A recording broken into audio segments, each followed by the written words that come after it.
Amém, brincadeiras à parte, o que ela falou é uma grande verdade, que possamos viver esse comprometimento com a igreja, é a vontade de Deus Pai, em nome de Jesus. Estamos falando de gratidão, e quando falamos em gratidão, me parece que num primeiro momento eu tenho que manifestar a minha satisfação, porque eu só sou grato quando eu estou satisfeito, ou pelo menos quando eu estou satisfeito, eu de imediato sou grato. A bem da verdade é isso, e por mais que eu venha a ser espiritual, você também guarda essa mesma certeza no teu coração. Quando te acontece alguma coisa de gostoso e de bom, você é agradecido. E é assim que caminhamos na nossa jornada. E quando nós temos questões de contentamento ou satisfação do desejo, me parece que é quando nós alcançamos algo a mais, uma posição melhor do que eu estava antes. Vou dar alguns exemplos. Quando eu tenho uma promoção no meu emprego, eu me sinto bem. Como eu fico agradecido. Quando no final do mês eu olho na minha conta, Renato, e por acaso aparece um dinheiro do nada. Não do nada, mas depois eu vou pesquisar e, por exemplo, é a Receita que me deu uma restituição. Eu fico agradecido, porque eu estou numa posição hoje melhor do que a que eu estava no ontem. Agora, em regra, para eu alcançar uma alta posição ou uma melhor posição, eu tenho que plantar, eu tenho que investir, eu tenho que dar um engajamento melhor e maior na minha vida para alcançar aquele objetivo. A regra é assim. E passar por este investimento, ou neste processo de investimento, eu tenho traumas, eu tenho dificuldades. Se você pegar uma vida de um atleta, vamos para o meio do desporto, né? Então, um atleta que quer vencer o que ele era antes, um atleta que quer vencer o seu adversário, ele tem que exaustivamente treinar, e essa capacitação, esse treinamento cansa, traz uma fadiga muscular, traz até uma fadiga mental. São traumas que ele vai ter que ter para alcançar um amanhã melhor. E olha, mesmo em tendo dinheiro, né? Afinal, o dinheiro é interessante, tá? É uma figurinha interessante. Sempre foi um viés que bateu muito forte no coração do homem.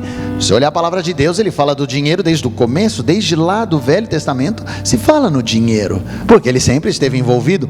Mas mesmo tendo o dinheiro, se você quer algo a mais, você vai ter que passar por este processo de capacitação, de melhorias e por esses traumas. Algumas pessoas que tiveram sucesso, eles alcançaram uma posição melhor, um destaque, não no viés cristão, tá? Só conseguiram algo a mais e pagaram preços altíssimos por conta disso, e não souberam traçar uma trajetória em suas vidas. Vou dar alguns exemplos. Kurt Cobain, né, que cantava para um conjunto que vocês não conhecem, porque vocês são novos. Os que são mais antigos como eu vão se lembrar, o Nirvana, né? Ele era o vocalista do Nirvana, ele alcançou o mundo, ele foi famoso, se matou.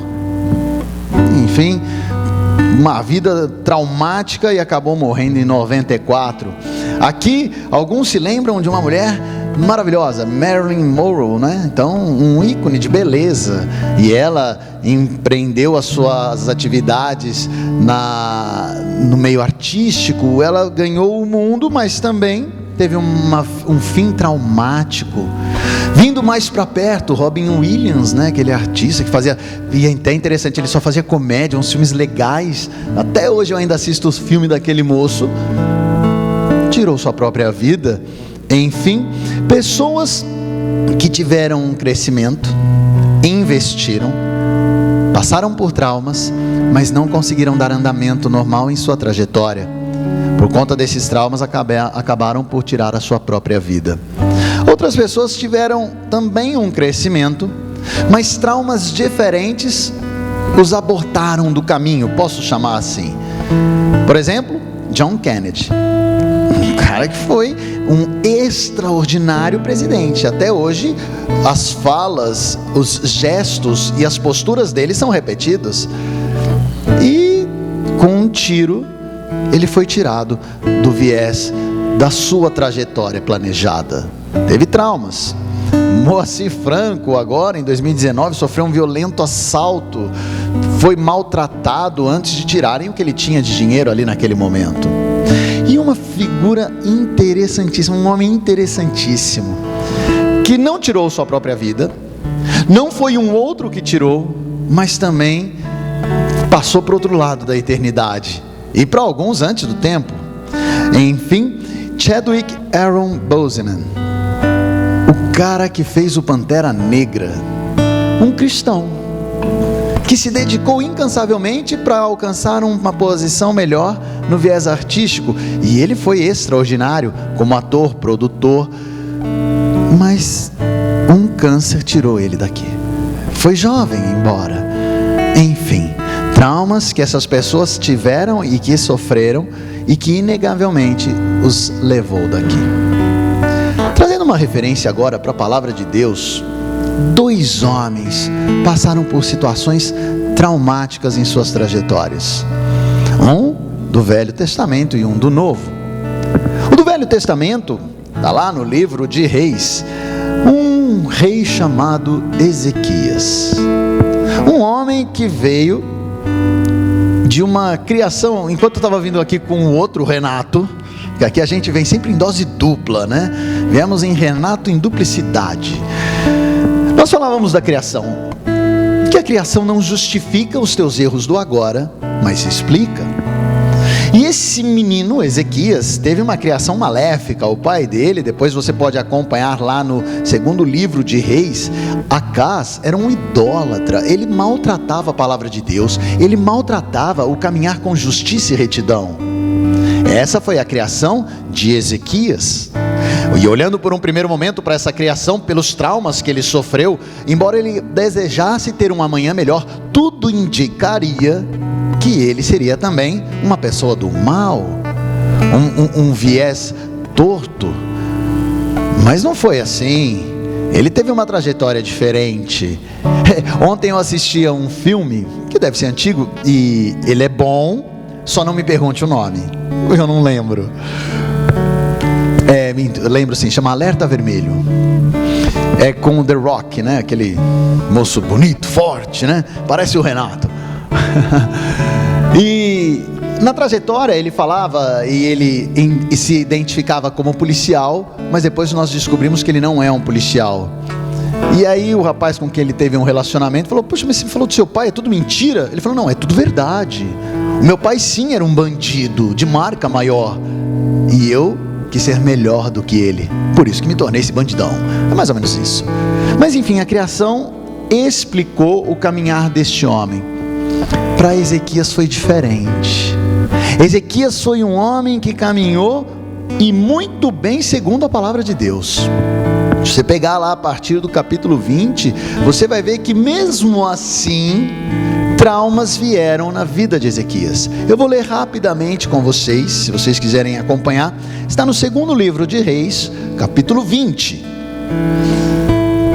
E é interessante, né? Se você continuar acompanhando a história desse rei, está lá em 2ª Crônicas, você vai ver que logo quando assumiu, ele voltou a celebrar a Páscoa, ele destruiu as estátuas onde os seus antepassados adoravam, ele começou a restabelecer um culto de adoração sincero e verdadeiro para Deus. Porém, os dias se passaram e eis que chegamos. 2º livro de Reis, capítulo 20, diz assim a palavra do Senhor: naqueles dias, Ezequias adoeceu de uma enfermidade mortal. Veio ter com ele o profeta Isaías, filho de Amós, e lhe disse: assim diz o Senhor, põe em ordem a tua casa, porque morrerás e não viverás. Olha o que esse homem fez.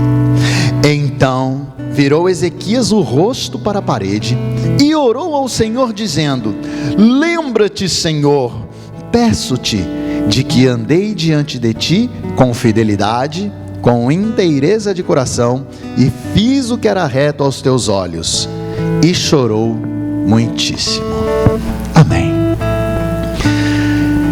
Eu me coloquei por um momento no lugar de Ezequias, um homem que teve uma criação maltratada, mas que de repente assumiu um posto de importância. Ele se tornou rei, e então ele começa a enveredar nos caminhos dentro da maior retidão possível, segundo os propósitos do Senhor.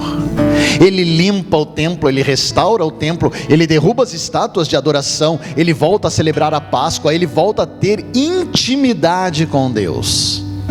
Assim caminhava Ezequias.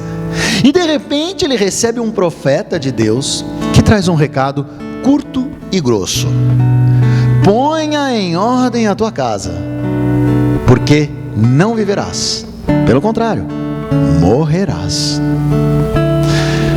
Em estando no lugar de Ezequias, provavelmente também iria proceder uma oração, mas só pedindo para Deus me livrar do mal, me trazer da cura, me restabelecer para eu continuar adorando.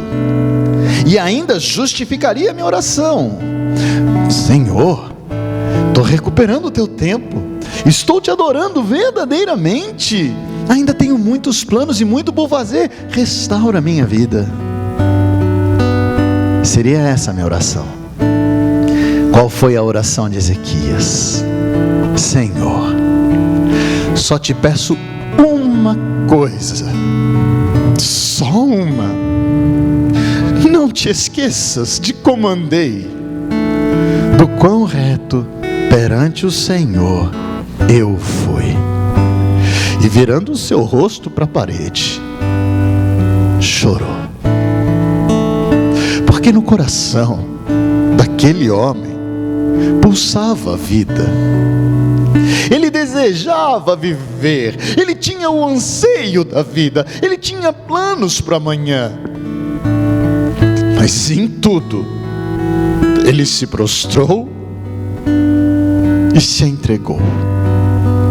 Em tudo, Ezequias disse: Senhor, os meus planos são outros, mas eis-me aqui, está tudo bem. E ele chora, e chora muito. Essa foi a vida de um homem marcado por uma adoração. Puxa na tua memória agora alguém que você tem como reto perante o Senhor. Por que eu estou falando para você só puxar na tua memória? Porque talvez você traia a compreensão dos demais, né? Se eu falar para o Renato: Renato, puxa na tua memória, e ele não vai me colocar, eu vou ficar chateado com ele. Por isso que você só vai ter com você. Puxa na tua memória alguém que você vê que é um cara reto, um homem ou uma mulher, mas que olha, ali tem intimidade, tem planos na vida, tem projetos para amanhã, não quer sair daqui, não agora. E assim era a vida de Ezequias, que caminhou claramente dentro dessa perspectiva de só dizer para Deus, diante de um trauma seríssimo, hein? Eis-me aqui. E um detalhe, só para tornar mais real o nosso comprometimento com a história de Ezequias: não é que ele sofreria um acidente, ele estava bem, ele estava mal, ele padecia de uma doença mortal. É como se ele tivesse o câncer, é como se ele tivesse uma doença que o maltratasse, é como se ele tivesse um vírus que tirasse de suas narinas o fôlego de vida. É como se ele estivesse internado num hospital, e mesmo com todo o mecanismo do homem, ele não conseguisse mais ter o respirar. Então nesta trajetória havia sofrimento, e a resposta de Ezequias: eis-me aqui. Que homem fantástico. Dando um pulo na história e saindo do viés de Ezequias, trazendo a palavra de Deus para um homem mais contemporâneo, poderia assim dizer, encontramos Paulo, o apóstolo. Qual era o comportamento, ou quem era Paulo? Resumindo claramente, a primeira carta de Coríntios diz que Paulo, olha o quão especial foi esse homem. Paulo foi um apóstolo que não foi escolhido por homens, mas foi escolhido por Deus. Uau! Quem é esse? Quem é esse do qual fez Deus descer do céu, vir para a terra e chamá-lo em separado para uma jornada única e extraordinária? O seu nome, Paulo, de Tarso. Um homem que antes desse chamado perseguia, maltratava e aprisionava as pessoas, mas depois de ser tocado por Jesus Cristo, olha que interessante, Jesus não mais estava aqui, Jesus não mais estava na terra, ele já tinha ascendido, ele já estava do lado do Pai, mas Jesus voltou para chamar Paulo. Não foi o Espírito Santo, foi Jesus. Que homem é esse? Que homem é esse? Um homem que ensinou na sua caminhada, que curou, um homem que serviu inegavelmente ao próximo, um homem que com constância entregava tudo o que tinha em favor das pessoas, um homem que declarou certa vez: olha, eu e em mim e por mim abundou o pecado, porque eu não me esqueço do que fiz, mas em nome de Jesus agora superabunda a graça. Esse era Paulo. Esse era Paulo.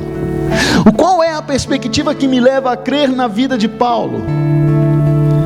Que era um homem que não andava com traumas nem sofrimentos, até porque Cristo veio, o chamou, ele tinha a inegável amplitude do Espírito Santo, mas não foi assim.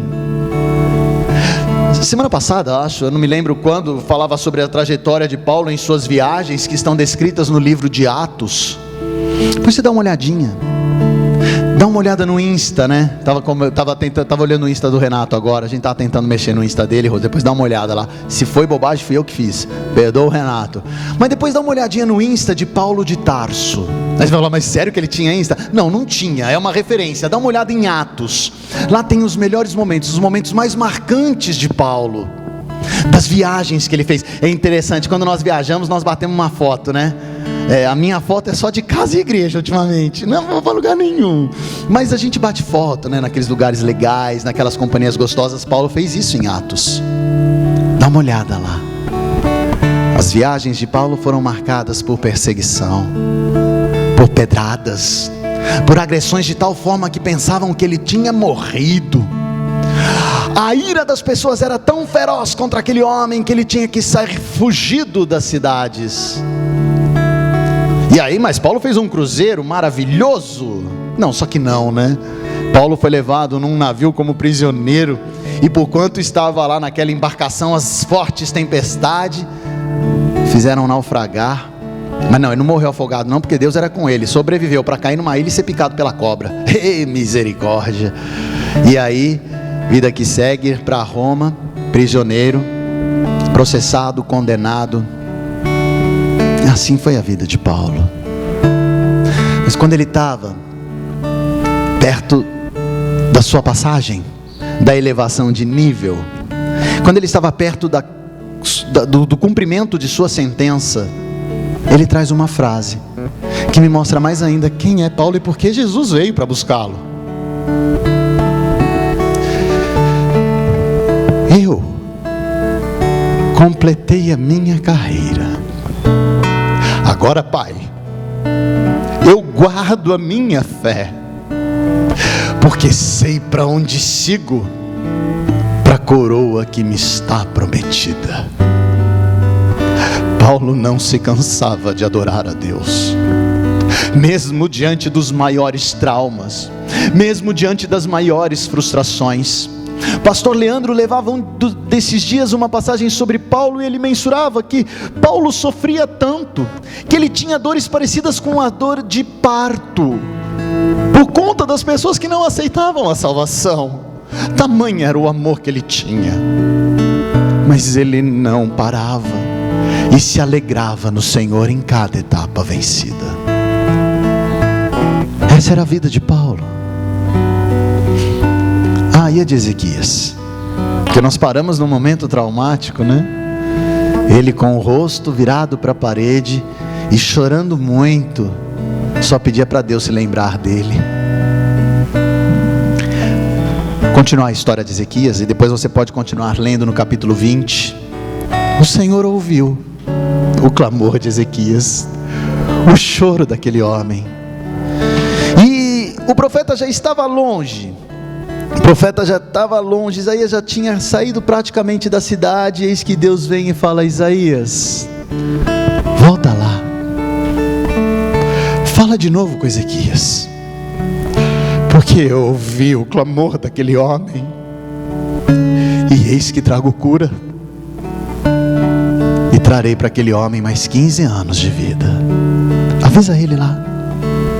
E aí Isaías volta e avisa o rei, e ele tem a cura, e por 15 anos continua adorando ao Senhor. O que esses homens me ensinaram? A tão e somente dizer para Deus: muito obrigado. É o que nós falávamos hoje, né, Renato? O que esses homens me ensinaram é dizer nas minhas orações: Deus, eis-me aqui, e está tudo bem, está tudo bem,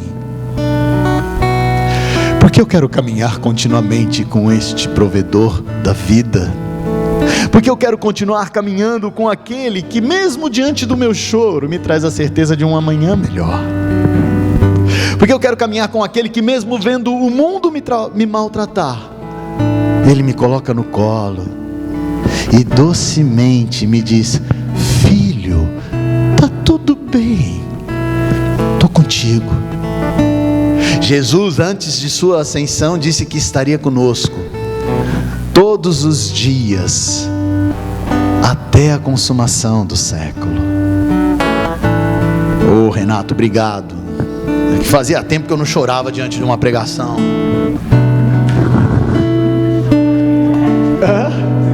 Aqui vai vida, hein?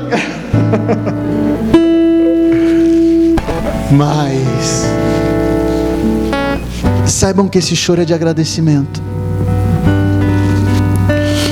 é de alegria, porque Deus está trazendo na minha memória a certeza de que Ele é comigo, de que existe uma frase que Ele disse para o seu filho Jesus: eis aí o meu filho amado. Mas como sou eu herdeiro de Cristo, oh glória a Deus por isso, essa frase hoje é dirigida para a minha vida. Deus olha lá de cima e fala: Vagninho, meu filho amado. E isso não é motivo para eu agradecer? O Criador do céu e da terra, aquele que disse haja luz e a luz veio, aquele que pôs todos os animais, aquele que fez tudo acontecer, do seu alto trono, hoje Ele olha para minha e para a tua vida e te chama de filho amado. Isso é bom demais. Passados os 15 anos, Ezequias morreu. E o mais da sua história, como diz aqui a palavra, estão contados nos livros. Paulo, depois de dar essa frase, foi levado, e pelo que dizem os historiadores, ele foi decapitado. Viveram em plenitude tudo o que podiam, para a honra e glória do Senhor. A grande pergunta que eu tenho hoje é: e eu tenho vivido em plenitude para a honra e glória do Senhor? Jesus Cristo diz que nós deveríamos nos esvaziar, se quisermos, lógico, seguir com Ele, nos esvaziar, carregar a nossa cruz e seguir adiante. Mateus 16. O que significa se esvaziar? Significa dizer para Deus: eis-me aqui, está tudo bem. Quando de verdade eu disser eis-me aqui, não estarei mais sozinho neste mundo. As doenças não maltratarão mais a minha alma e o meu espírito, machucarão o meu corpo, mas está tudo bem. As inconstâncias do mundo não farão com que minha nau venha a naufragar. Pelo contrário, me levarão mais firme e forte para o meu único objetivo, que é adorar ao Senhor. E você? Qual é a tua oração? Eis-me aqui, que assim o seja. Pai, nós te agradecemos por nos dar a possibilidade de relembrar a história destes homens, aprendendo com eles o significado sincero e verdadeiro do eis-me aqui. Te agradecemos, Senhor, pela história de Ezequias, que não usou o Senhor das coisas externas para justificar o hoje, mas pelo contrário, fez do hoje um momento de adoração ao teu nome, vivendo claramente o presente que vem de ti. Te agradecemos, ó Senhor, pela vida de Paulo, que tinha espinho na carne, que clamava para que esse espinho viesse a ser tirado, mas que entendeu quando o Senhor disse que a tua graça lhe bastava, e seguiu adiante, honrando e glorificando o teu nome, mesmo diante de tantas turbulências, frustrações, mesmo diante de tanta dor, continuou firme contigo. O que isso me traz, ó Pai? Me traz a certeza de caminhar com a tua palavra, me traz a certeza de caminhar segundo o teu querer, não mais, Senhor, seguindo pelo que dizem falsos profetas, não indo atrás das bênçãos, mas indo atrás do Senhor, não querendo mais a cura, mas querendo a salvação, não mais, Senhor, me importando com o meu eu, mas querendo fazer com que mais pessoas venham a declarar honras e glórias ao teu nome, através de Jesus. Senhor, que eu possa verdadeiramente completar a minha carreira, tal qual Paulo, Senhor, me esquecendo das coisas que para trás ficaram, mas olhando para o amanhã e para o adiante, para o meu alvo, que é Cristo Jesus. Que eu possa ser, Senhor, verdadeiramente um filho amado, um filho que ama, um filho que segue conforme as orientações do Pai, que és tu. Guarda-me, Senhor, para que nada venha a esmorecer a minha vontade de te servir, pelo contrário, que mais e mais eu seja direcionado para isso, que as turbulências do mundo, que as turbulências das pessoas, que nada venha a afetar, Senhor, a minha firme vontade de seguir adiante contigo. Eu te agradeço, ó Senhor, porque és mais, és tudo, és o princípio e o fim, és a nossa base, és a nossa fé. Guarda, Senhor, a cada um de nós, para que possamos caminhar, Senhor, sempre segundo o teu querer, e que nada, nem ninguém nos afaste deste plano. E haverá um dia, Senhor, aonde vamos completar sim a nossa carreira, e que possamos então dizer: Pai, guardamos aqui a nossa fé, seguindo firmemente para a coroa que nos está prometida, e que tudo isso seja feito, Senhor, para a tua honra e para a tua glória. Amém.